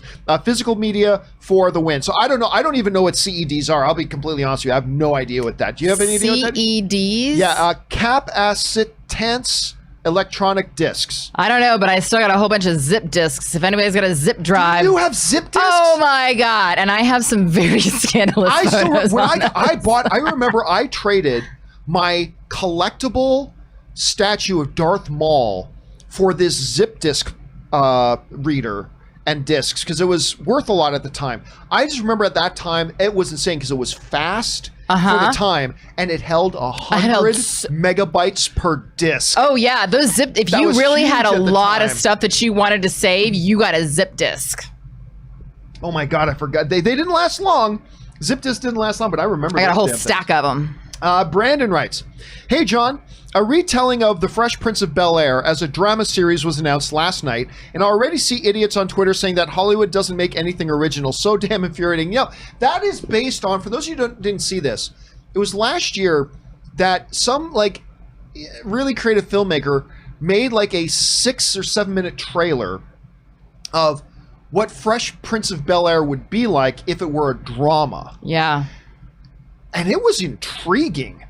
Will Smith and Jada Pinkett actually got on board, and now they're executive producing. They're actually turning it into a series. And honestly, when you look at the premise of Fresh Prince, a kid involved in violence and problems going on in Philadelphia, but he has a relative in a more affluent community. And what's it like when the mom takes that kid who's from one environment, transplants them into another environment, and the different challenges they're going to face in that. I'll tell you what, Aaron, it does not sound like it's made for comedy. It sounds like it is made for serious drama. Yeah. And look, whenever I instantly know somebody doesn't have the singlest clue about entertainment today, whenever they say, Hollywood doesn't have any original ideas anymore. As soon as I hear somebody say this, I go, oh, okay, so I know I can tune you out because you don't actually know what you're talking about. Right. More original content. Look, guys, we've gone over the statistics. This isn't an opinion. It is statistically fact. More original content is made today than in any time in Hollywood history. Yes, it is. Statistically, it's a fact. Now, are we also getting more adaptations and sequels? We're also getting more of those. That is absolutely true. That's absolutely true as well. But I think this is something, not only is it right for something like this, it'll feel like a completely different show. What do you think about them doing this Fresh Prince kind of redo? I think it's going to be really powerful because we are becoming, I say we, I mean, I think as a society, we're becoming a little bit more aware of the socioeconomic realities of of people who are in disenfranchised minorities, not just with race, but obviously that is a huge thing. A young black man moving into a black family that is located in a predominantly white area of Bel-Air. And also going from a public school system in Philadelphia into a private school system in Bel-Air. I'm really interested to see what that transition looks like. The psychological trauma that goes that kind of transition goes through. We think of it like, oh wow, you're rich now. Yeah, but that kind of displacement can also have a lot of really negative effects. So a lot of positive effects as well. But I think the exploration of that, especially in this particular time period, would be so enlightening. And also, like, what does that do to the rest of the family who has had to make certain concessions and in order to be able to fit in and acclimate to their society, where all of a sudden, someone from their family comes in who hasn't made those same concessions, who hasn't necessarily learned how to adapt yet. How do they react to having this person come in and disrupt their protective environment that they have created for themselves? I think that this could be really powerful. All right, next up, we got Marie Seifring, who writes, "Hey, John and Rob." Of course, Rob's not here on Thursdays. "Unhinged, premiering in the U.S. on August 21st, and New Mutants premiering in the U.S. on August 28th, look like the first ducks in the water. Penguins in the water. First penguins in the water. Is the drive-in you go to planning on screening them, or are they screening a release like Inception? Thanks." I have no idea. I don't keep in, I'm not in wavelength with what the drive-in theaters are doing. I just know Anna and I like going to them when we have a night free to do it. So I actually have no idea. I don't see why they wouldn't play new releases. I don't think the pop-up movie theaters, drive-ins like the one at the Rose Bowl, that's probably not doing the new original films. But the actual established drive-ins, yeah, they're in the business of playing new movies. So yeah, I don't see any reason why they wouldn't be. And if, you know what, I was just saying I might have to drive to Nevada to go and watch New Mutants, but nope, really, not a drive-in. Might be playing in a drive-in. If it is, then I get to watch it in LA. That'll save me 5 hours of driving, but I will make that drive. Make no mistake, I'll make that drive if I need to go see that. That's a great question, Marie. I got to go look into it. Thank you for putting that back on my radar, Marie. All right, Water Gun to a Gunfight writes, "The will we get a great video game adaptation conversation is over in my mind. I've played so many awesome story-driven games that are rich with character and dialogue and action where I'm like, why do I need a movie? Thoughts?" Well, listen, the reason you want a movie is because a movie brings that story to an entirely new audience and make a hell of a lot of money. I mean, that's the reason why you bring it over. I don't think there's ever been a case where it's like, man, I like this game, but I'll never fully appreciate it unless they make it a movie. That's not the case. The case is, can we bring this story, and will this story translate from a game-first medium like video games, gameplay-first medium like video games, to a narrative-first medium like movies? And you do that because you think this story, even if it's devoid of gameplay, has a story that will reach an entirely new audience. 95% of video games, no matter how good you think the stories are, would not make that transition. But some would. I think God of War would. I definitely think Last of Us would. I think Red Dead Redemption would. I think Uncharted, particularly Uncharted Thief's End, I think that would. I do think there are those. But again, the key is not, I need it to be a movie so I can fully appreciate it in a story. The key is, we're bringing it to a new audience, and can it succeed? One can make the same argument about books. Yeah, that's exactly true. That's the exact same point. Like I don't play video games. I'm not a gamer. So there's going to be a lot of video games that I'm just not like that have storylines that I'm just not exposed to. And also it's a totally different way of interacting with the story. When you are playing a video game, you are part of the video game. You are driving the narrative of the video game, or at least your perception is that you're driving the narrative. Whereas if you're watching a film, it's a much more of a passive, you're receiving the experience versus actually interacting with the experience. And it's just a different way of taking that in. Just like when you're reading a book, you are imagining what the characters look like, even with a brief bit of narration or description, a book is a very different way of experiencing a story. A play is a very different way of experiencing a story. You can have the exact same story in a book, a play, and a feature film. Maybe a video game, probably not. But, you can have it in those three mediums, and they will be completely different experiences across the board. Great point. All right. Let's move on here. Nathan Diggs writes, Superbad 2 and Pineapple Express 2 were kind of already done in Seth Rogen's most appreciated movies. This is the end. Yeah, it is kind of a sequel to those in a way. By the way, This is the End is a movie that I still contend does not get the credit it deserves. It's great. You've seen This is the End, yes, right? So many times. It's so funny. Listen, I'll be honest with you. I like Seth Rogen. I like James Franco. I like a lot of people that are in that, but I didn't think it looked all that great. No, it looks stupid. And then I saw it and I laughed. Yeah. Almost the entire way through the movie. Craig Robinson So is good in this. the best. And the fight over when Jonah Hill, and what is it, like a candy bar or like the last granola bar? Yeah. That whole thing. No, it's just fantastic. But it goes to show why you see so many of the same clusters of actors, working together in the same. I mean, Adam Sandler did it with his films. You saw the same cluster of actors.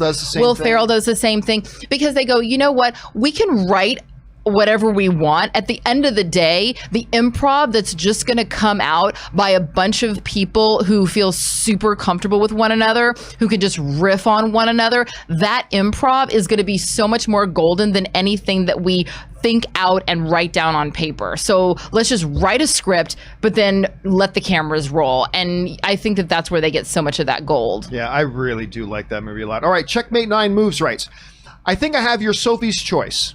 2025 rolls around and life has resumed.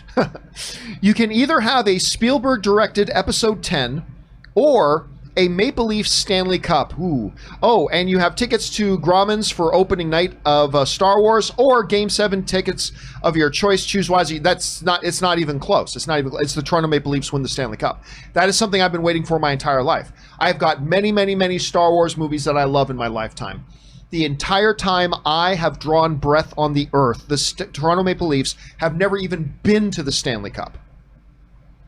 The entire time I have drawn breath on this earth, the most storied franchise in sports history, the Toronto Maple Leafs, have never even been to the Stanley Cup final.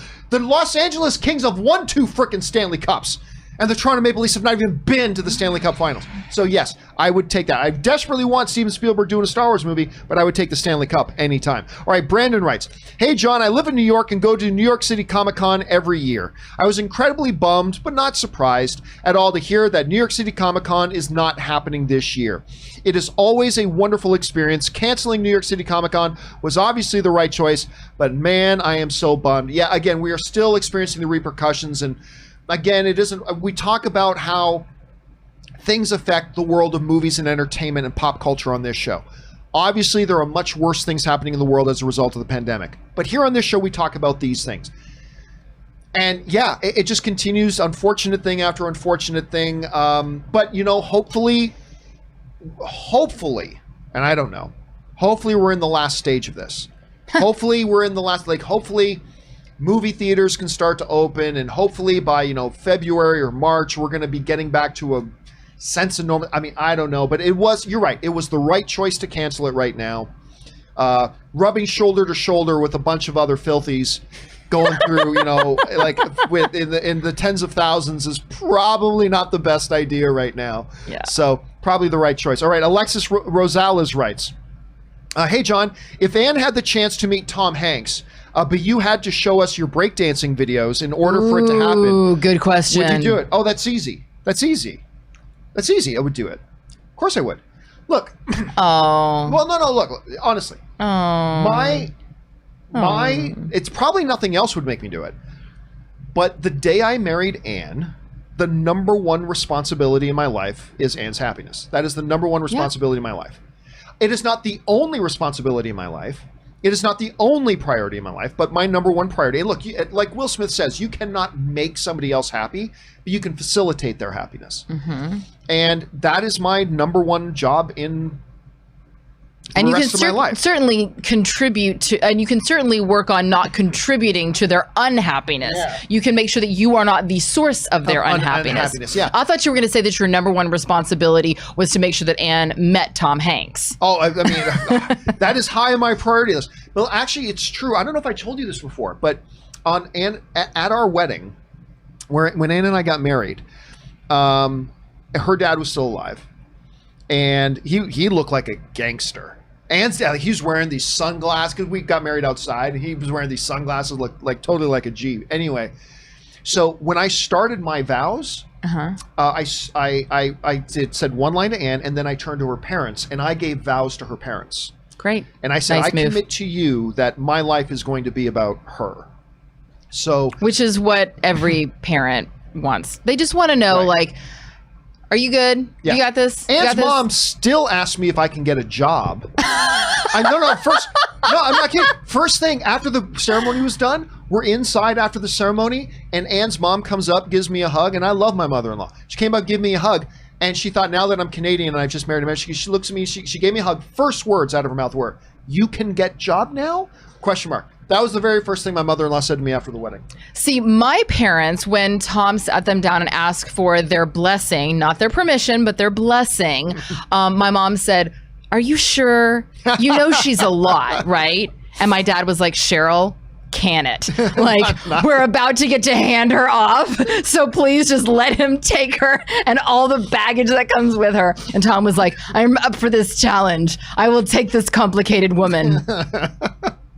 All right. Anyway, so yes, I would release the breakdancing tapes if it meant Anne could meet That's beautiful. Tom Hanks. That's all the right. only thing Anybody know Tom Hanks? Let's make this happen because I want to see those breakdancing videos. It's the only thing that would make it happen. But at any rate, all right. Last question we'll ask with Erin here because she's got things she's got to do. All right. Johnny writes, "Hey John, a Netflix original trailer landed in my lap as usual. The movie's called Project Power. Yes, it comes out tomorrow. As a matter of fact, Jamie Foxx.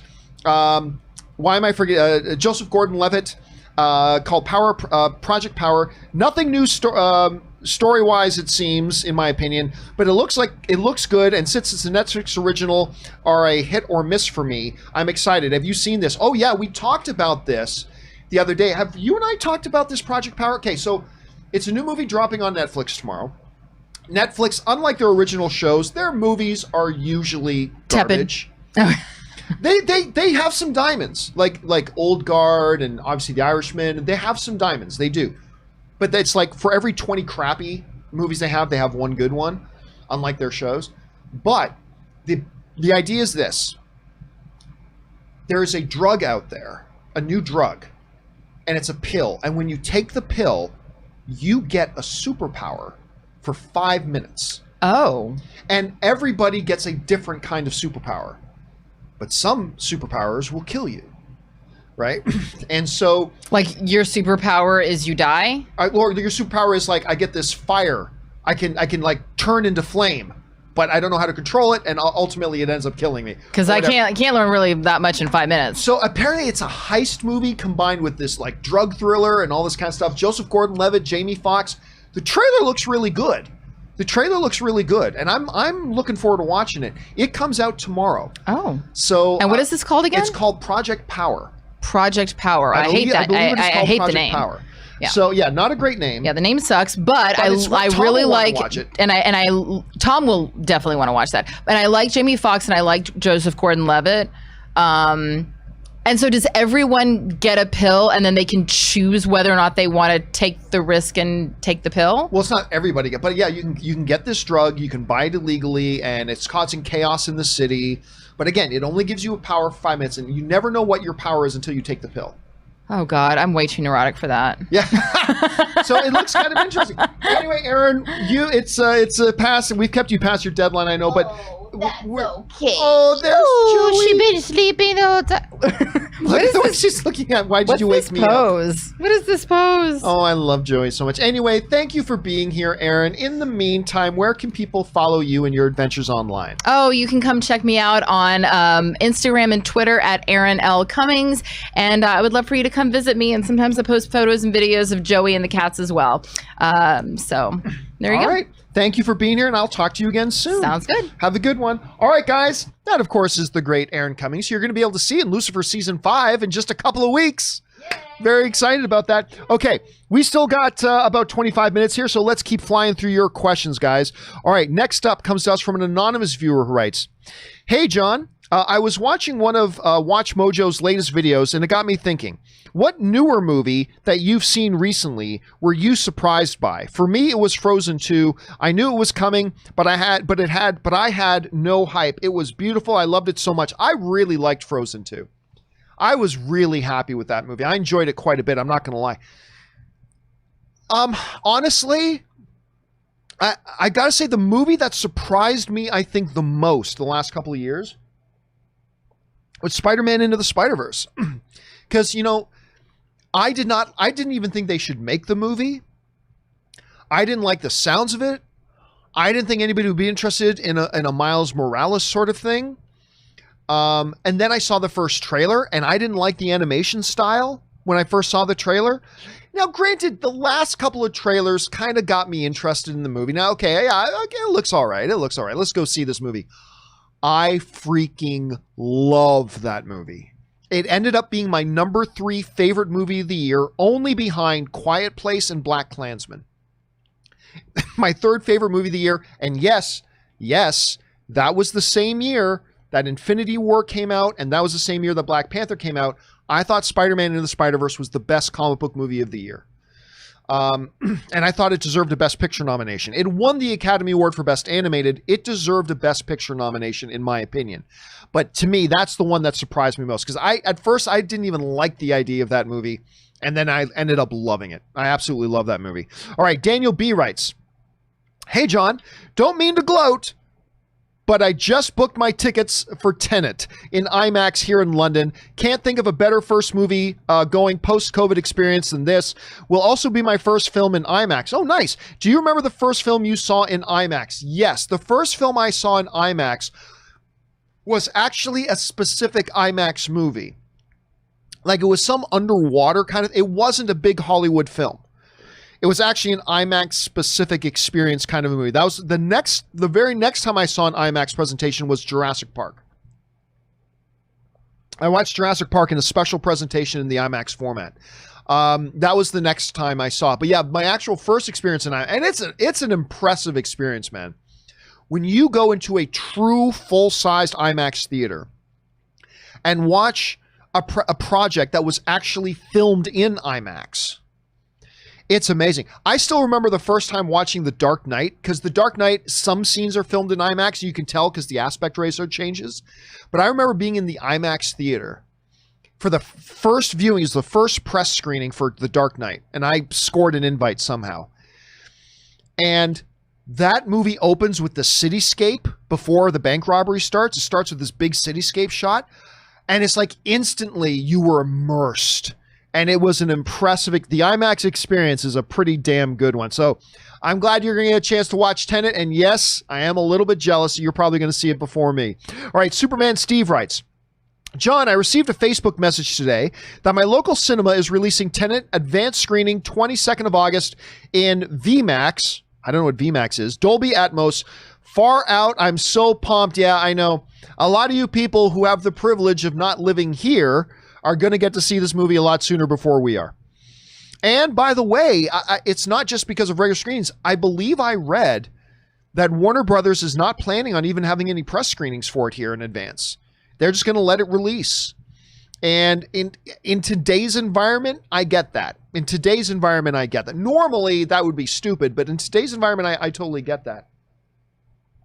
So, yeah, man, in Australia, I believe I heard the tickets go on sale tomorrow.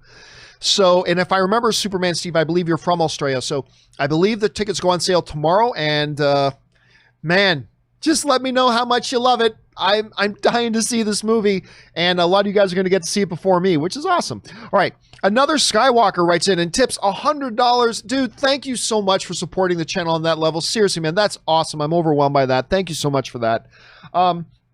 And another Skywalker writes, "Hey, John, Jason Killar, I know what you're talking. I was just reading about this before the show started.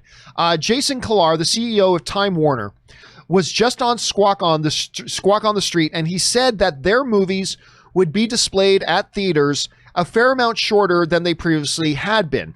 A la Universal. thoughts. All right, so what is actually, and I think I still have the browser window. I do. I still have the browser window open here. So basically, the new boss over at Warner Media basically said a couple of interesting things. First of all, he talked about Warner Brothers has an absolute commitment to the theatrical experience. Actually, he went so far as to say this.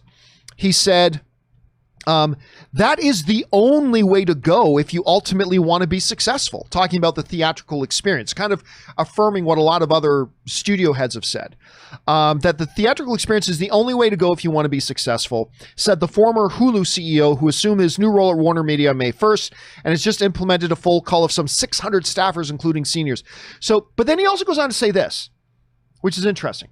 He said, so we're absolutely going to embrace a theatrical release when we're able to, clearly with Tenet. We're very, very excited about what we're doing surgically around the world to get that in front of people.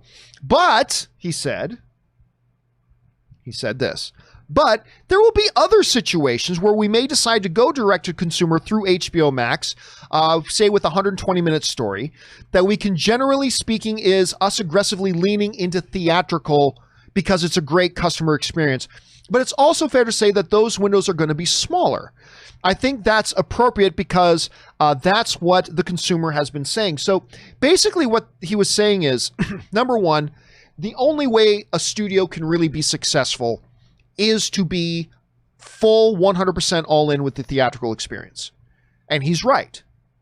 However, he also said there are going to be projects that may be more successful, certain types of movies that may be more successful if we just put them straight to HBO Max. That is true as well. But then he said he believes the theatrical windows are going to shrink. Right now, the theatrical window, for those of you who don't know what the theatrical window is, the theatrical window is the amount of time that has to pass between when a movie opens in theaters and when it's then allowed to be made available for home entertainment, whether it's streaming or Blu-ray or whatever. That's called the theatrical window. Universal is trying to shrink that window from 3 months to 17 days. None of the other movie theaters are going to go for that, so that's just going to go away. But especially when you're looking at companies like Disney, who is also 100% committed to the theatrical window, because Disney's like, we made $11 billion in the theatrical last year, and then we made billions more with home release later. We like the theatrical window just fine, thank you very much, because it works if you do it right. But a company like Warner Brothers that is also completely committed to the theatrical exhibition, and Disney, they now have motivation to want to get their movies in theaters, but then onto their streaming service, a la Disney Plus or HBO Max, quickly. It's not going to be 17 days. I think, though, and I'm just speculating. I have no insight. I'm just speculating. I'm just guessing out of my ass here. I'm thinking what we could see, because of this new reality of these studios also having their own proprietary streaming services, HBO Max, Disney Plus, whatever.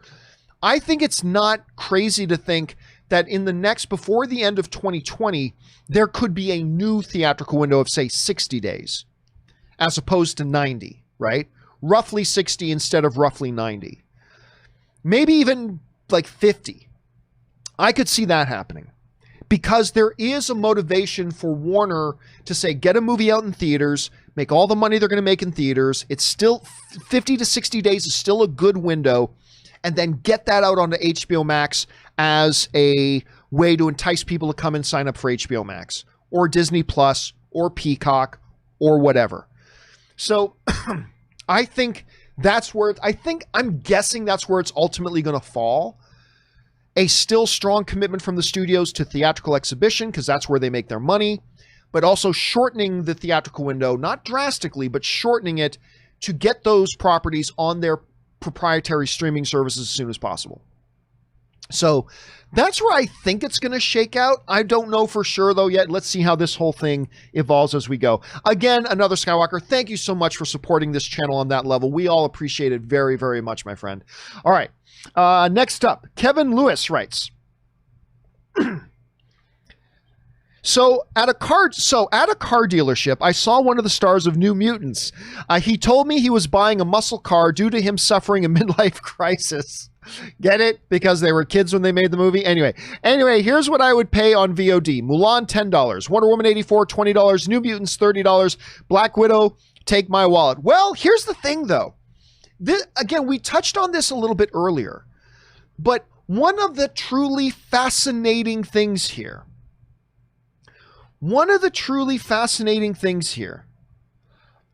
about New Mutants opening, Tenet opening, Unhinged opening is whether it's going to go well or not, we don't know. But if these rollouts go well and we see New Mutants making okay money, like $15 million, if we see Tenet making decent money, we could see the industry drastically shift. And like Aaron was saying, I don't think it's inconceivable that some movies that announced they were pushed off to 2021, suddenly press releases coming from the studios. Hey guys, guess what? That movie we said wasn't coming till March 2021, opening this October. You know, I would not be shocked at all to see a massive reflux of these movies coming back into a closer window. But again, that's a huge speculation and a big, big if. If New Mutants can do pretty decent business, considering it's going to be the first Penguin back in the water. If Tenet does okay business. If we see that happen, and there's still being an opportunity for some other bigger movies, I don't think we're going to see Black Widow move out of November and come earlier, but I think we could see some modestly big movies still take advantage of the fact that, you know what? Even with Tenet in theaters, there's not a lot of other competition. Maybe we can make the jump back to September and take advantage of the situation with theaters right now. Maybe, I don't know. I just think you're going to see a big shift happen if, and again, it's a giant if New Mutants and Tenet can do okay business. It doesn't have to be great. Even just okay business, it's going to be interesting to see what happens there. But I don't think Black Widow's moving. I think we're still going to get Black Widow released I think it's November. Is it November when Black Widow's supposed to come out? I think we're still going to see Black Widow in November. Right now, I mean, things can change, but that's where I think we're at. All right, Bojax writes, "Hi, John. The other day I asked, why doesn't Hasbro or Mattel license their IP for video games? And I mentioned they already kind of did in a few examples. Anyway, well, it looks like Hasbro already has. On IGN, there is a trailer for G.I. Joe Operation Blackout coming this October for PC, Switch, PS4, and Xbox One. Look, I have not even heard of this. Let me take a look here. Hold on a sec. What's it called? G.I. Joe. Maybe if I put there we go. G.I. Joe. What's it called? Where's the Operation Blackout? Okay, let me see this. Sure enough, there's a trailer for G.I. Joe Operation Blackout. Ooh. All right.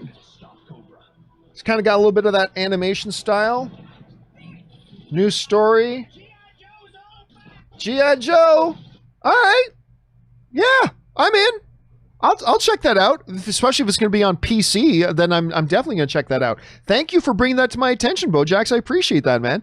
All right, Andrew Nathan tips $20. Thank you so much, Nathan, for supporting the channel on that level, man. We appreciate that around here. All right, Nathan, Andrew writes, "Hey, John, love the show. Thank you so much. Do you remember back on August 22nd, 2013, you and Schnepp reacted to the news?" Oh, I remember this very well. "You and Schnepp reacted to the news of Ben Affleck being cast as Batman on Mailbag. Do you believe there's a chance we can have Ben Affleck back as Batman, given DC fandom is also on August 22nd? All right. You know what's funny? The two biggest times I've been ridiculed have both been about Ben Affleck. First was 5 minutes after they announced Ben Affleck. Now, there's a bunch of history rewriters these days now who say, oh, I always liked the casting of Ben Affleck. Liars! Because I remember when they announced Ben Affleck, half the people thought it was a joke, and then the other half of people made jokes about it. It became mocked insanely. But 5 minutes after they announced that, John Schnepp and I got online about why we thought the casting of Ben Affleck as Batman was brilliant. Was absolutely brilliant casting. And I took, especially in the first week or two. Now, after a couple of weeks, some people started to warm up to the idea when they really started thinking about it. But for the first few weeks, I put out that video and I got slaughtered. I mean, I had so many people like making fun of me for the fact that I liked the casting of Ben Affleck for Batman. It was terrible. And then the other time I took the most amount of heat was because I let the world know. I was the first one to announce, guys, I got it. 3 different sources. Take it to the bank. Ben Affleck is out as Batman. This was 2 years before they finally came out and admitted it. But they acknowledged that, yeah, when I was saying he was out, he was already out. And I took so much heat for that. I took so much heat for that. But everybody said I was lying, but I wasn't lying. Anyway, all around Ben Affleck. Listen, Ben Affleck, The Dark Knight is clearly the best Batman movie ever made. I still contend that Ben Affleck's iteration of Batman in Batman vs. Superman is my favorite iteration of Batman. It's the first time I saw an actor truly get, like, Snyder and Affleck understood that what a lot of filmmakers, even Christopher Nolan, I don't think fully understood this or fully brought this to life. And Nolan did fantastic movies, don't get me wrong. But that Bruce Wayne is not the character. Bruce Wayne is the mask. Bruce Wayne is the artificial fake personality. Batman is the real individual. When Bruce Wayne, as a child, essentially Bruce Wayne died the night his parents died, and the Batman was born. And I've never seen an on-screen iteration truly understand that dynamic as much as Affleck's Batman did in Batman vs. Superman.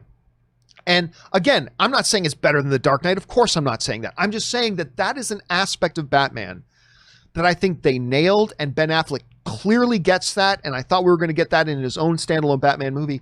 So he's my favorite iteration of Batman. And you guys know I love Ben Affleck. I'm one of the bigger Ben Affleck fans in the world, and I've been a defender of Ben Affleck the whole time. That said, I do not believe, while I'm not saying it's impossible, I do not believe I don't believe anything about Ben Affleck coming back. I don't believe that at all. Again, I'm not saying I've got the inside scoop. I've had Ben Affleck tell me himself he's not. No, I'm not saying that. I'm just saying, no, I don't believe at all that he's coming back. So no, I don't believe there's a chance. It's not impossible because we've seen crazier things happen in this world, but I really don't think there's much of a chance. I don't think there's much of a chance. All right. Oh, Captain, my captain writes, hey, John, I've been a fan since the AMC days. Thank you so much. Love your work, content, and the team of people you always surround yourself with. That's one of the things I'm really good at is I'm not great at a lot of things in life. One of the things I am actually very, very good at is I know how to put together the right teams of people for the right thing. And that's always been my main strength, I think. And so I've been very, very fortunate to work with some, not all of them, but some really incredible people in my career. And right now, being able to work with Aaron and Rob and the guys who work behind the scenes, it's a real one of the greatest pleasures of doing what I do. Anyway, surround yourself with, they're all the best of the best, especially during these times. I thank you all for all you do. Oh, thank you so much, oh, Captain, my captain. A nice little reference there to Dead Poets Society and, of course, Robin Williams. I appreciate that. Thank you very much. And yeah, it's great that when I just get to do the show solo and I just have me and you guys, the viewers. It's great when I get to do it with Aaron. It's great when I get to do it with Rob. It's great whenever we are able to get Chris Carr back into the studio. It's great when we get to do that as well. It's really a privilege. So thank you so much for writing that in, man. I really appreciate that. Oh, Captain, my captain also writes, tipping $25. Thank you so much for that, man. From Mulan and BT3, B and T3, Bill and Ted 3. Guys, please don't write in abbreviations because then I got to waste time trying to figure out what we're talking about. For Mulan and Bill and Ted 3, since they've opted to release on VOD as their premieres, and each studio needs to maximize profits, shouldn't marketing advertise on TV like if it were a regular theatrical release? I haven't noticed anything except online, so I wonder why that is. Because here's the thing. You cannot make as much money on VOD as you do in theaters. That's not even close. And advertising, particularly on television, is really expensive. When you're advertising for a movie you're putting out in theaters, you're expecting to get back that money. Like for every dollar you spend on advertising the movie, you'll make $1.25 back or $1.50. That's good economics. So you can spend that money because we're going to make that money back and then some once we get it into theaters. That type of math doesn't equate with VOD releases. You just don't get the same amount of revenue that you do in theatrical. And so a studio has got to be more creative and a little more stingy when it comes to how much money you spend in advertising dollars, because you may spend an advertising dollar and only get 75 cents back, right? That's negative economics. So yeah, that's just the basis of it is. You're not going to see the types of ad campaigns for a VOD release like you will for theatrical, because you can make money with that advertising theatrical. You can't really get that money back when you put it out on VOD, and that's why you're not seeing big campaigns. Make no mistake, you'll see, as we get closer to Mulan's release, you'll see some TV spots. You will. It won't be on the level of a major theatrical release, but you are going to see TV spots. All right, next up, just have time for a couple more. Also, Captain Mike Captain writes in, also, on the Mulan topic, does that $30 mean you will now have access to it indefinitely, or is it a per rental fee? I've seen conflicting articles, and if $30 means you basically have it available to you watch over and over, then that's a steal of a deal. So here's what it is. It's neither, actually.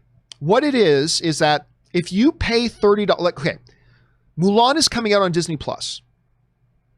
However, as a Disney Plus subscriber, you only get access to it now if you pay $30. Now, once you pay that $30, it's now a part of your Disney Plus, right? Pardon me.